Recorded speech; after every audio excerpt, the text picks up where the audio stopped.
আমরা কোনো একটা দাবি নিয়ে এখানে দাঁড়িয়েছি। আমাদের দাবিটা আপনাদের কাছে আজকে আমরা প্রকাশ করলাম।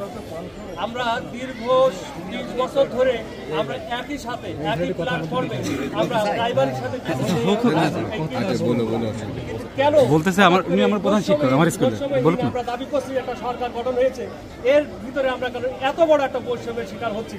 আমরা জানতে চাই, আমাদের এই দাবি মানতে হবে যে আমরা যেভাবে প্রাইমারির সাথে একসাথে কেজি এককতা হয়ে আমরা বৃত্তি পরীক্ষা অংশ নিতাম, এখনো আমাদের সেই সুযোগ দিতে হবে। সময় দক্ষতা সস্তা বাজারে নতুন করে মডেল বেসরকারি নতুন করে কেনাকাটা স্কুলের প্রধান শিক্ষক উনি কিন্তু বলছেন, উনি দুঃখ ভারাক্রান্ত হৃদয় বললেন, জোর দিয়ে বললেন যে ওনার এই প্রতিষ্ঠিত স্কুল 18 বছর ধরে প্রতিষ্ঠিত হয়েছে।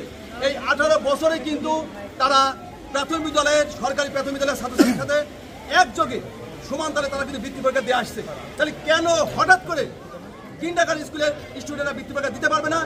এই পরিপত্র জারি করা হলো, এর বিরুদ্ধে তারা আজকে মানববন্ধন করছেন এবং তারা কিন্তু বলছেন যে এই মানববন্ধনের পরবর্তী যে পদক্ষেপ যদি সরকার তাদের সিদ্ধান্ত বদল না করে, তারা বলছে সারা বাংলাদেশে তারা কিন্তু অসরকার দেবেন এবং অবস্থান কর্মসূচি পালন করবেন। তারা বলছেন যে এই দাবি না পূরণ হওয়া পর্যন্ত তারা কিন্তু এই ময়দান আমাদের মানববন্ধন আমরা টিকিয়ে রাখবো।